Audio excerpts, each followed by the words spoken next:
Hadir dalam debat terakhir Pilkada Kota Palembang, pasangan calon wali kota dan wakil wali kota Palembang Ratu Dewa Prima Salam akan jamin pendidikan, kemakmuran hingga kesehatan warga Kota Palembang.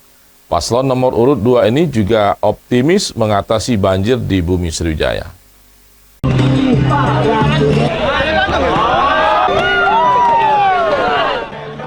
Pasangan calon wali kota dan wakil wali kota Palembang Ratu Dewa Prima Salam RDPS disambut ratusan pendukung saat tiba di Ballroom Hotel Novotel Palembang Rabu malam.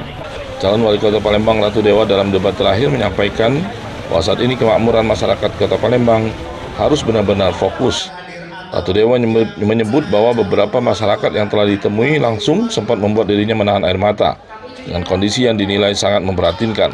Ada Arya yang berusia 12 tahun setiap hari berjualan tisu dan alat tulis sepulang sekolah hingga larut malam. Kemudian ada juga Kiki 12 tahun berjuang menghidupi 3 adiknya yang masih balita. Bahkan ada juga almarhum M. Toha yang pernah pingsan karena kelaparan di atas becak yang dikayunya karena mencari nafkah. Selain itu, RDPS juga optimis mengatasi masalah klasik banjir di Palembang. Pertama ada faktor manusia, ada faktor alam, terus bagaimana solusinya? Jangan lupa teman-teman sekalian, di zaman Belanda ada 726 anak sungai. Sekarang tinggal berapa? 114. Untuk itu kita kembalikan fungsi anak sungai sebagaimana mestinya. Pertama kita harus mengadakan di setiap kelurahan ada kolam retensi. Terus hal lainnya adalah kita akan memperlebar semua anak sungai dan setelah itu mengangkat sedimen ataupun drainase yang tinggi.